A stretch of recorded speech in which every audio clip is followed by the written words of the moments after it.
for joining us today. I'm pleased to introduce to the group, we have Greg Wilson, who's the Director of Government Relations for the BC Retail Council of BC.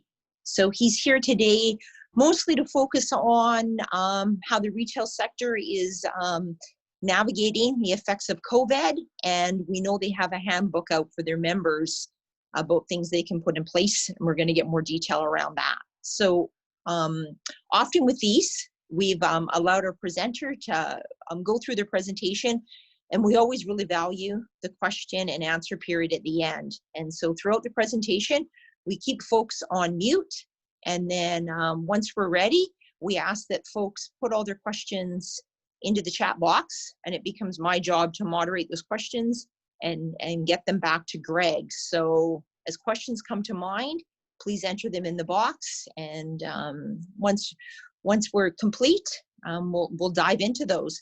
We expect it to be about 60 minutes, so that takes us to 9:30. So with that, happy to hand it over to Greg now, and looking forward to learning more from you, Greg. Thank you.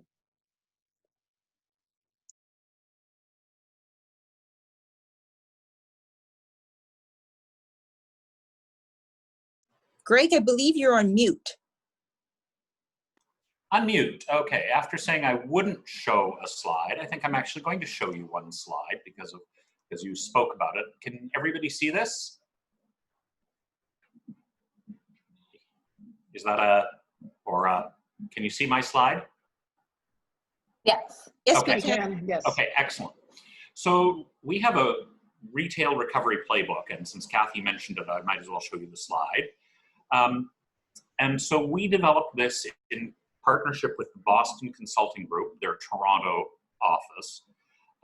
And it talks about a whole bunch of best practices, learnings from around the world. So you'll appreciate that in North America, actually, we're a bit late on the recovery stream, and there were lessons from Asia and Europe. So some of that's been incorporated. I think it's now been updated a second time last weekend. So it's continuously updated with the learnings as we learn what best practices have changed, and they are changing very significantly. So it's actually free for everybody to download. I don't know, Kathy, if you've downloaded it, but I think, as my recollection is, I had to register when I downloaded it. It just downloaded it automatically. So it's free for everybody. It's a great resource. There are 7 chapters.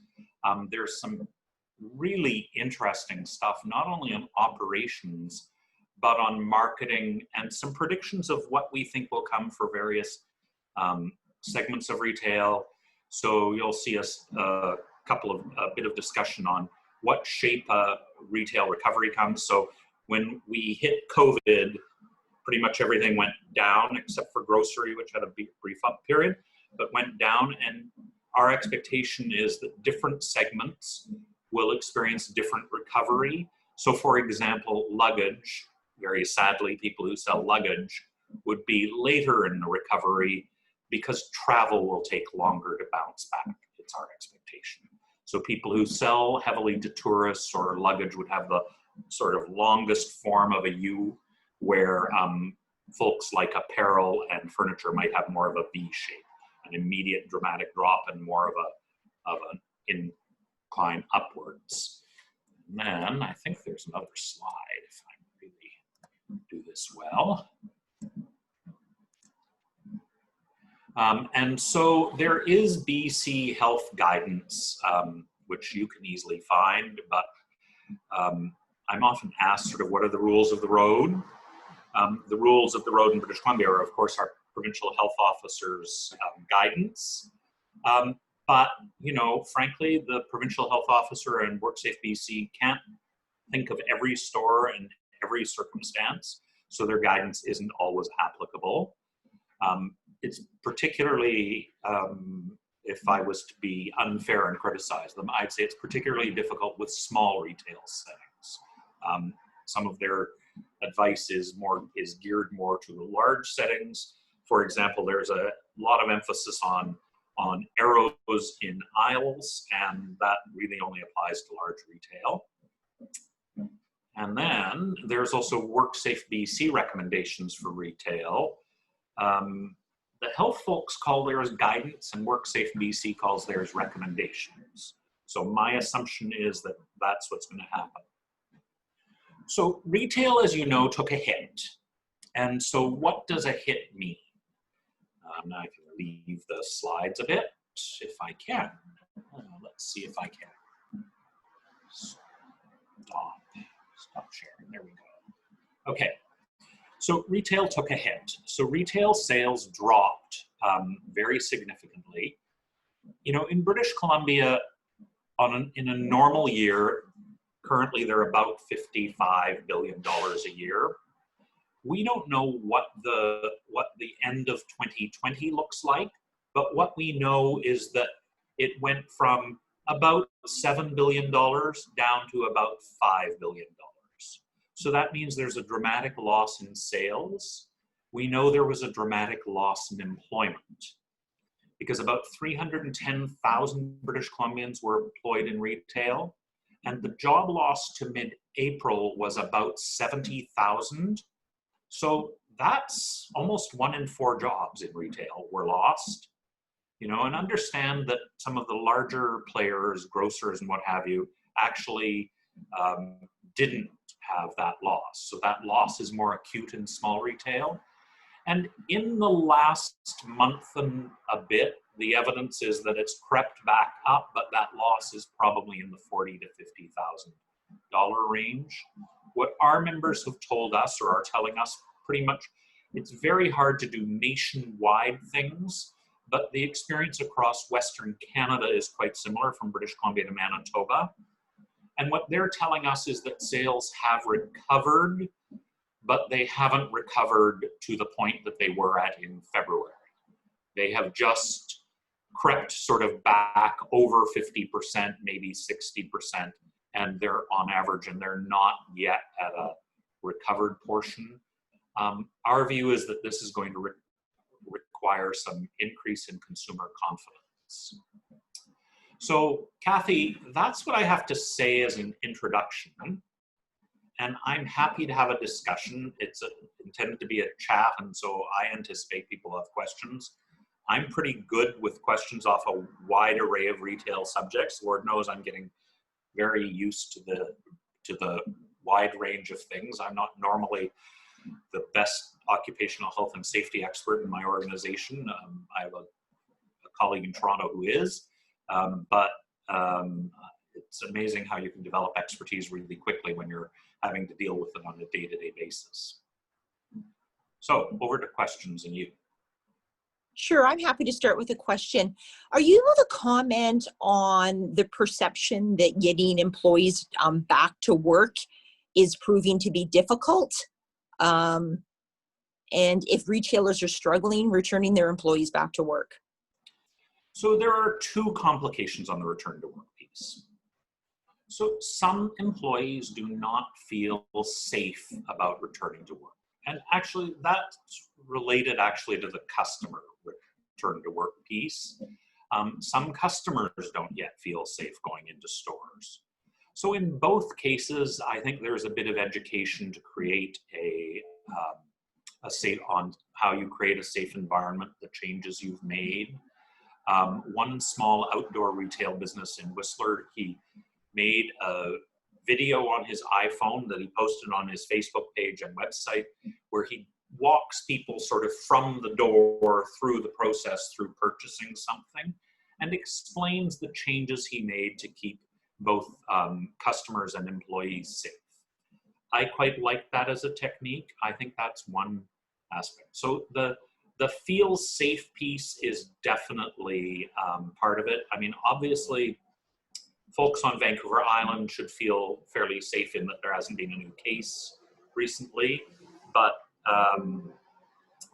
particularly folks in Surrey and the Fraser Health region, that's a greater risk. The other piece, though, to be honest, is CERB, the Canadian Emergency Recovery Benefit. And so CERB provides employees who don't have jobs due to COVID with a landing pad.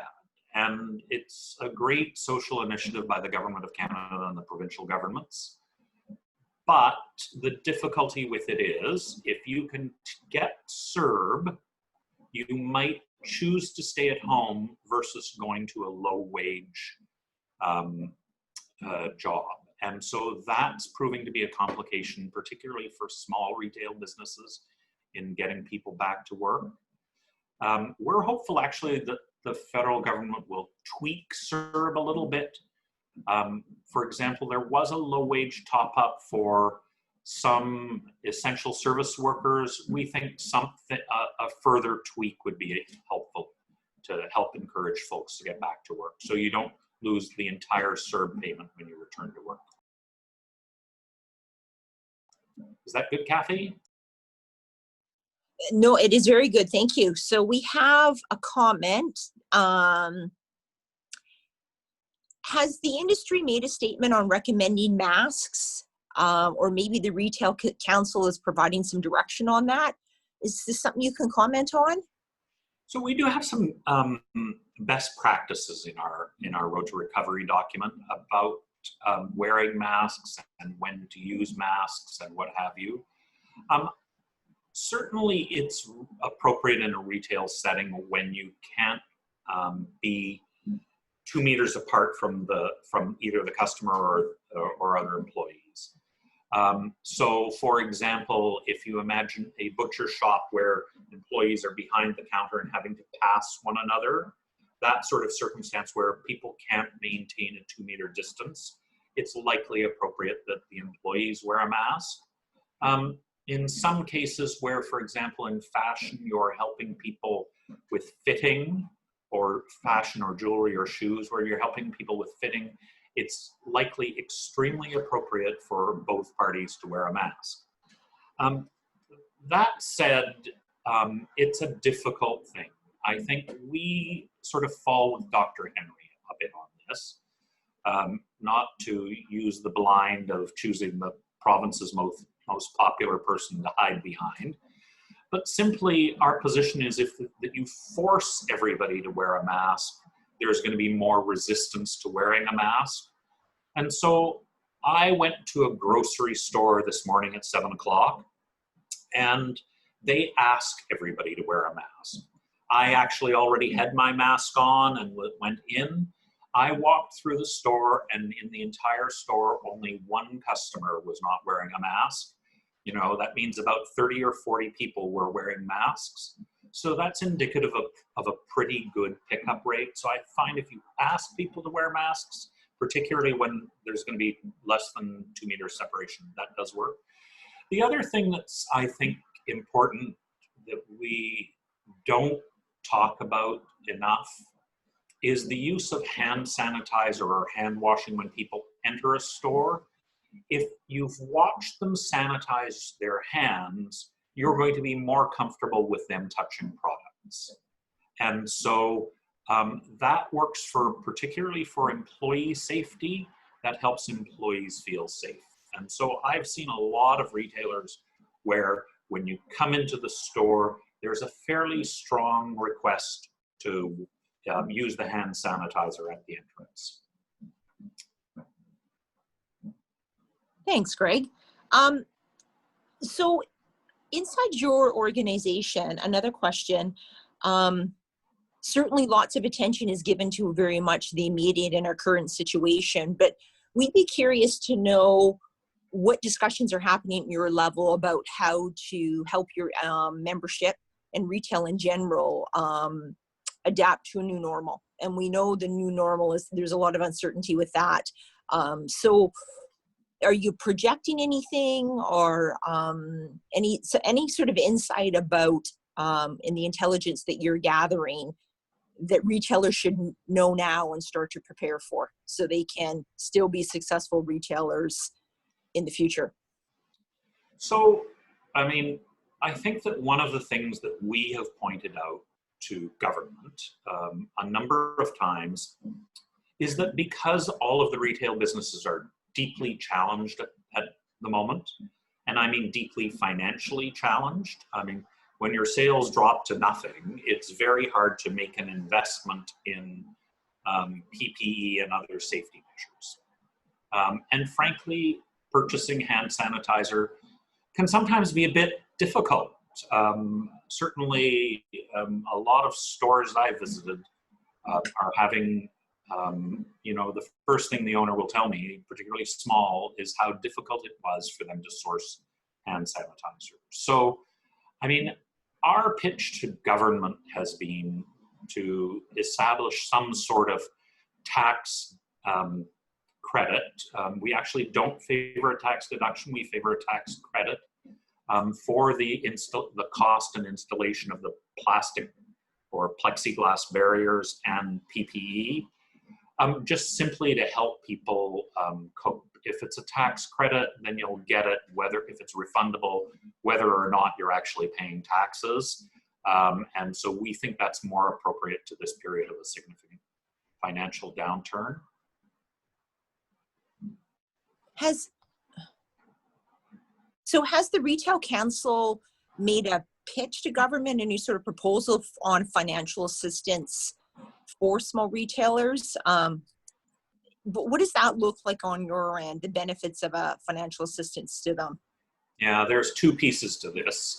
We did suggest to both levels of government, the federal and provincial government, that there needed to be more financial assistance. I don't, my job isn't to spend my life criticizing the province, but if I had a criticism of the province, they've had a lot of deferrals, which is to say they've pushed a lot of deadlines off in the future, but that just pushes people's bills and debts off into the future.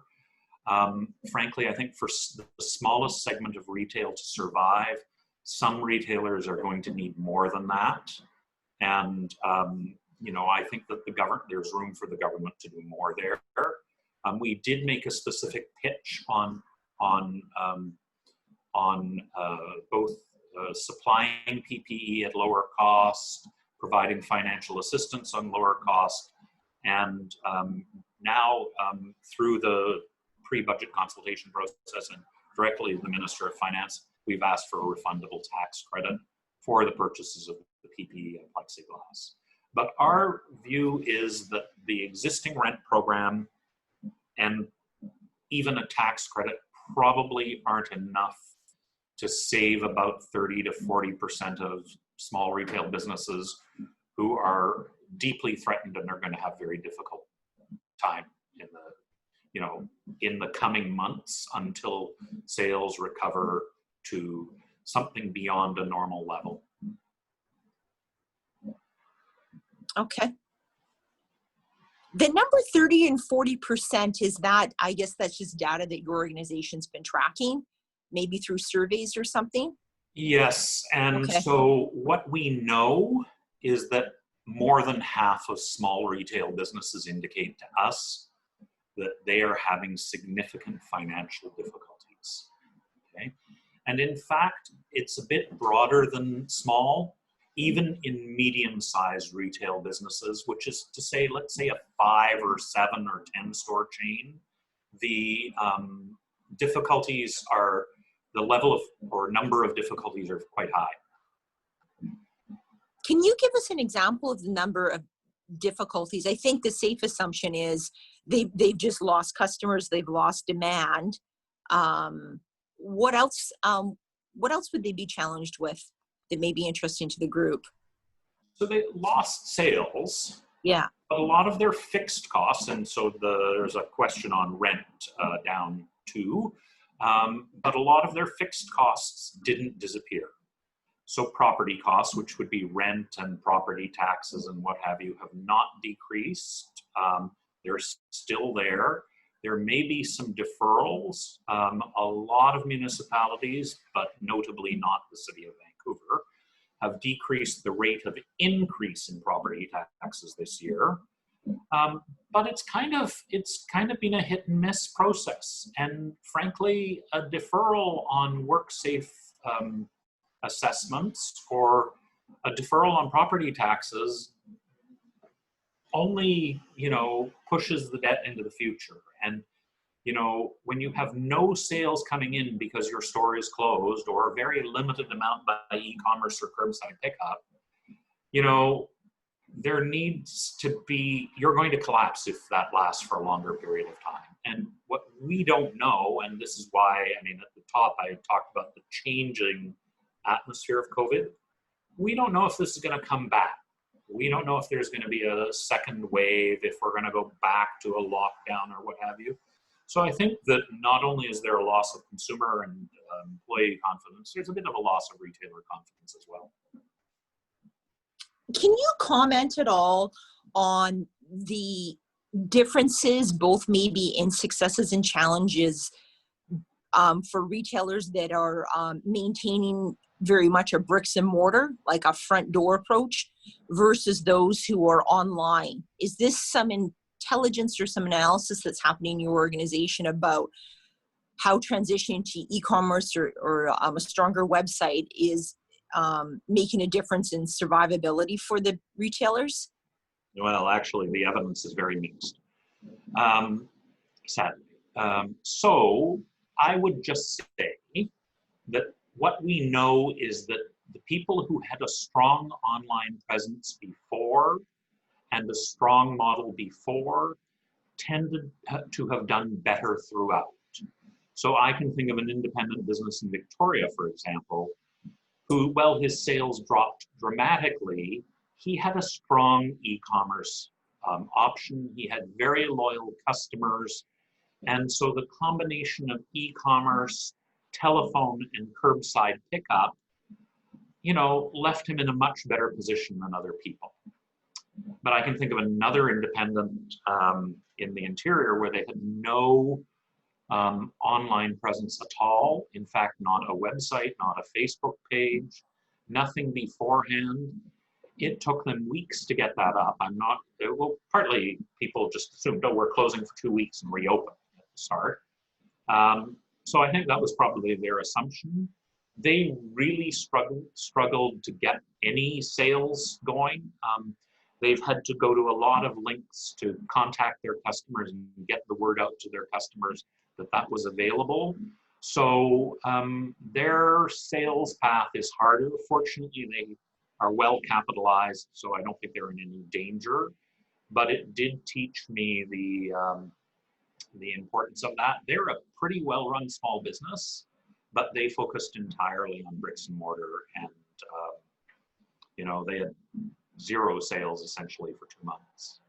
Wow, that's a scary place to be. So on that same theme, has the Retail Council packaged up or offering any sort of learning opportunities for its membership or retailers in general, webinars, courses, for folks who are looking to build capacity and maybe make some changes to their business?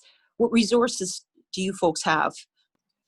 So mentioned and already posted the slide about the road to recover, about the retail recovery plan. Right. I think that's an excellent document, and it's going to continue to change as COVID changes. And so I think it's an excellent resource, and it's free to everybody, members, non-members, everybody.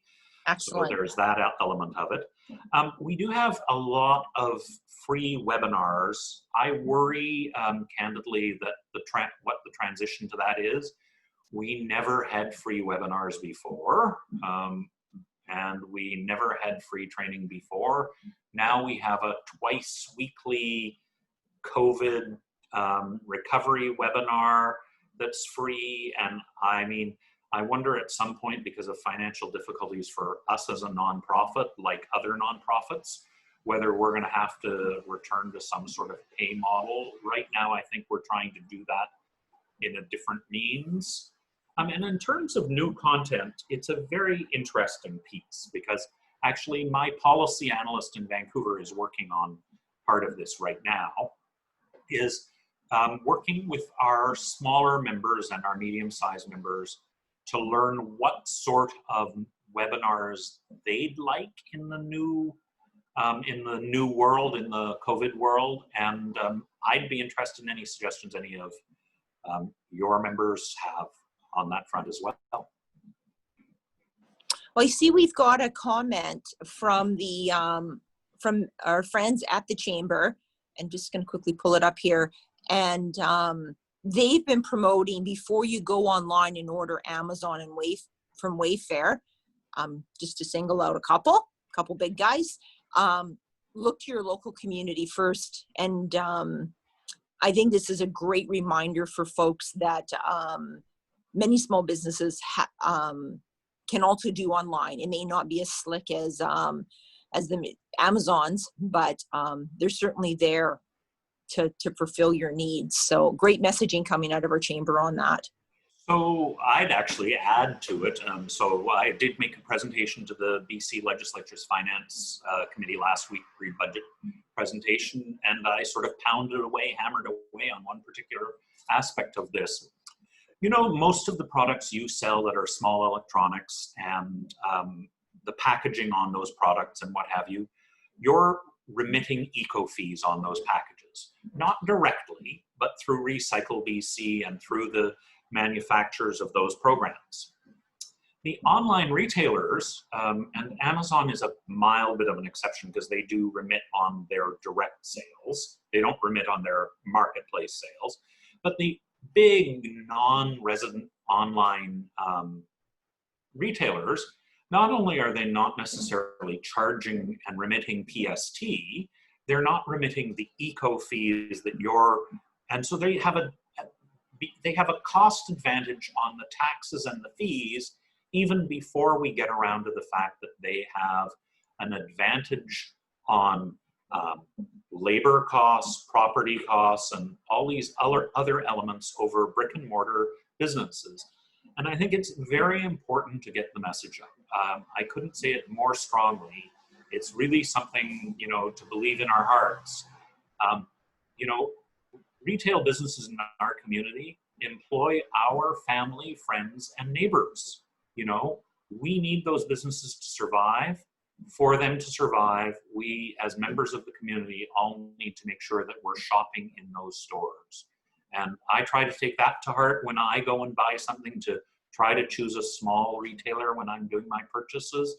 And I think it's a good lesson for communities at large, and a good message for groups like Chambers to put out. Oh, I think the message is getting out loud and clear in Cowichan. We're just praying all the time. It's sinking in, and I think it may be. So I believe there's a difference between small independent family owned that may characterize the downtowns. I hope you visited our downtown Duncan. We have a downtown in Chemainus, and versus other types of retail that are maybe more so in outlining malls. They may include big boxes, could be characterized as chain store owned. How do you differentiate, or do they have differences in how they may be going forward, or how you serve them? So it's a very, this is a very complicated piece. I'm always reminded, and often by home hardware store owners or PharmaSave owners and what have you, that a lot of these franchises of the large entities are small community-owned businesses. So I think we have to be careful to not in how we describe that, but you know, there's a big difference between a heavily capitalized chain store that isn't locally owned and a locally owned business or franchise of a business. And one of those differences is, and it's particularly acute in smaller communities, is that the community-owned businesses are much better at investing in their community. You know, they're better at, they're more likely to join a chamber, they're more likely to contribute to the local teams and what have you. You see this even with something like a Canadian Tire. Canadian Tires are essentially franchises, they're dealers, and usually those dealers are local owners and operators, and that makes a difference in how they work within their community. But there are excellent chain stores and excellent chain store managers who do a great job of similar things as well. You know, so it's, as I said, very complex, hard to be nuanced. You will not see that investment from Wayfair or Amazon or Alibaba. Sorry. No, understood, absolutely. So I'm just going to go back to a question we had earlier, and it goes, it's relative to helping customers feel safe in that. We covered the mask thing. Is the council helping retailers understand more so the psyche of, or how we are psychologically trying to be more comfortable and feel more safe, to have more confidence to be out and about shopping? Is there any tactics or anything we can do to address it on that level? There are tactics, and some of them are addressed in the playbook, particularly in the marketing and merchandising sections. But I'm actually, I think this is a more local and more provincial, regional question right now than it is a national question. One of the things I've noticed is that there's been an amount of noise from elsewhere. So in Canada, that's really from Ontario and Quebec, where we get messages. Our news, a lot of our news comes from those eastern provinces, and the COVID situation is much worse there. So the news we're getting, and I hear this from my eastern colleagues and from large retailer employees who are based in the East, they have a different comfort level because they have a different situation. So I think one of the things that's important for us to communicate is the importance, you know, it's different in small communities in British Columbia. Frankly, it's different across British Columbia right now than it is in Washington State, in Ontario. You know, and I think it's important to communicate that difference and to be part of that messaging. You know, the provincial health officer herself was asked a question about whether she feels safe going into a restaurant. And, you know, we don't represent restaurants in the main, but, you know, I found her answer comforting. Truthfully, you know, I can understand people's lack of comfort in going into stores and restaurants. And, you know, I think that's why I suggested that video done by that Whistler, that small Whistler retailer, as one method in helping to point out the safety measures. Monroe Books in Victoria installed the plexiglass screens around their Central Island point of sale. And they had a whole social media campaign on that plexiglass and what they were doing to make customers and employees safe. I love those initiatives. I think they're very helpful at getting the word out. But I'm concerned that, you know, there's a lot of messaging coming from elsewhere that makes people feel unsafe.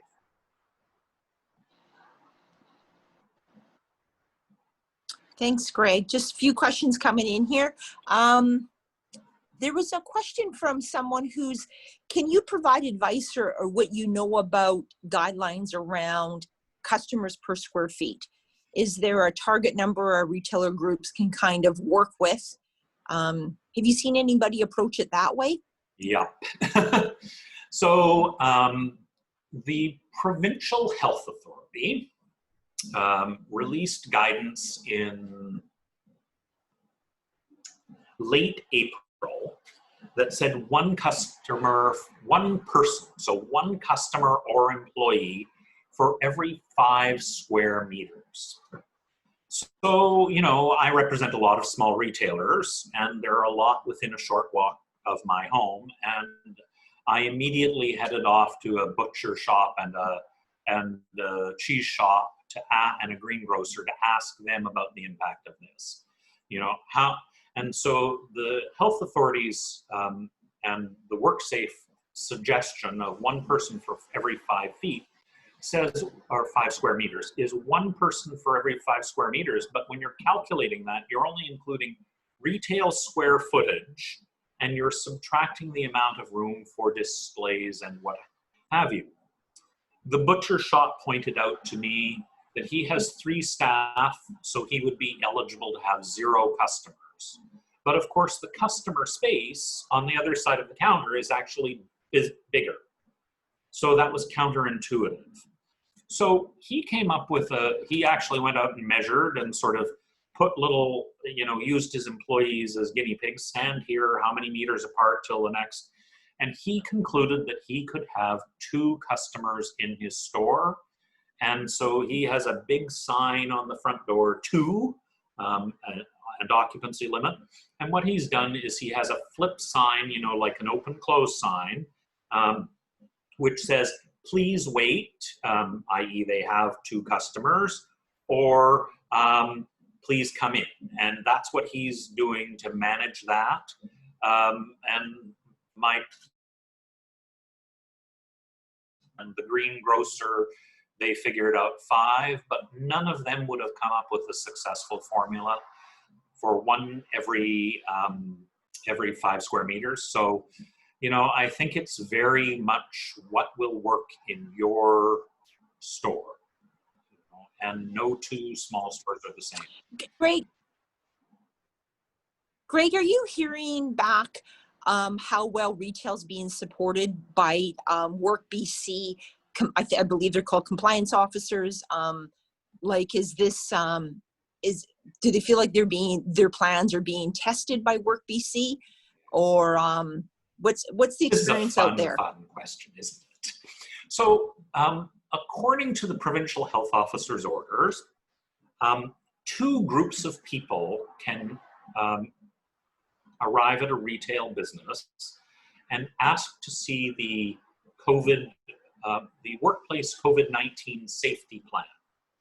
Now, every employer is obligated to post either their WorkSafe COVID-19 safety plan or a summary of that in a public space in their workplace, so a public place in your store, and on your website.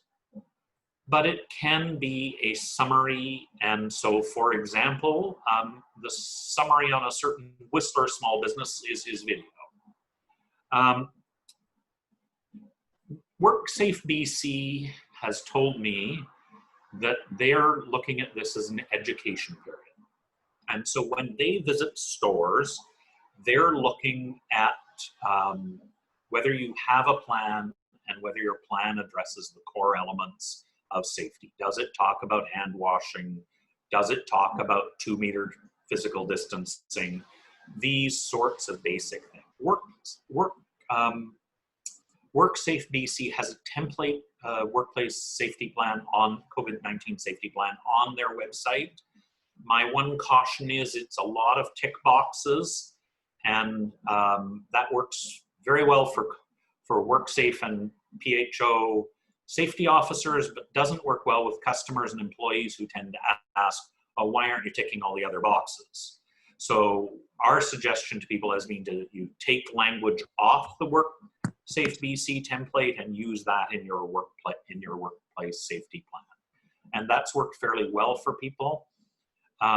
Frankly, we have some suggestions on our website, and I noticed I haven't done as much. I'm a big fan of walking main streets everywhere I go to look at the scope of retail. And I haven't been able to do as much of that of late because I've been attached to a computer and a phone. But I had the opportunity on a very rainy Saturday evening last weekend to go for a walk. And I noticed that, a lot of merchants have very consistent signage. Do not enter the store if you're ill or you have symptoms of respiratory. Please wash your hands regularly. Please use safety masks. There are a lot of please wear masks signs on the apparel stores. So it's working as a system, and I think I like the fact that there's a lot of variation because I think it shows the creativity of retail, but I understand that there's a level of comfort from standardized signs. So, Greg, are you able to comment on if there's a rural-urban divide. So, you know, what Cowichan still considered rural. Lots of parts of BC are. Are there any differences about what the challenges and opportunities may be for some larger urban areas versus the smaller communities? Well, so that's a very interesting question because there are differences. But I'm not sure whether the differences, it's not clear to me whether the differences are urban, rural. There are clear geographic differences. So there are two differences we've noticed because the numbers are reported monthly. There's one which is the employment, and the other is retail sales. So if you look at those numbers, both employment numbers and retail sales numbers dropped more precipitously in northern British Columbia, and the further out of the larger communities you went in interior British Columbia. It's clear that if you're a community where people drive in to shop, that initially at least you were hit more dramatically. But hey, there's a positive lining for those on Vancouver Island. The numbers actually appear a bit better on Vancouver Island than in the interior and north, and actually a bit better on Vancouver Island than in the Lower Mainland as well. Excellent. Greg, I know that and on financial loss, there's another piece. I was asked a great question about this at a Langley discussion, but it's actually a very interesting thing. Property costs in the Lower Mainland are much higher. That's something every British Columbian understands. That may contribute to that financial loss picture and to the closures. Right. Yeah. Important point. Thank you. Greg, I know that you had given us a heads up that you're in demand and you're off to another one at 9:30. So we want to honor that. And you asked for a little bit of space in between, which we're super grateful to do. So is there any closing comments you want to share with the group? I'm not seeing any additional questions. So we've probably filled up everybody with good knowledge. So thank you for that. Yeah. So any closing comments? I noticed there's a question about buying local stickers. I know somebody who went to Staples to buy their stickers. I know other people who've bought things elsewhere online, and there are a few good online sources of those. And I could probably help anybody who wanted to email me with an individual question. So no, but I mean, firstly, for everybody in retail, I want to encourage you to keep strong. You know, individual small retailers who are struggling to make a go of it are my heroes. They're our heroes as people who work for retail every day. It's the industry's survival is very important to us. And we're always happy to have suggestions. I noticed, for example, on the question about presentations, always happy to have suggestions about training courses and what have you, and content that we might include. And I'm happy to send the folks at Boston Consulting Group a note. Hey, we could add this to our item. It's interesting that their first document came from a lot of the questions we got from our individual store owners. So thank you.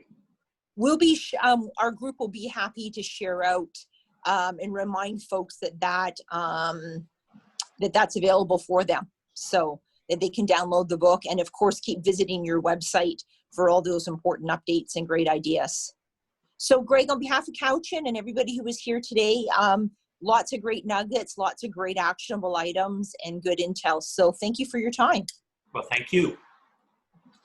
And good luck, everybody. You bet. Goodbye, everyone.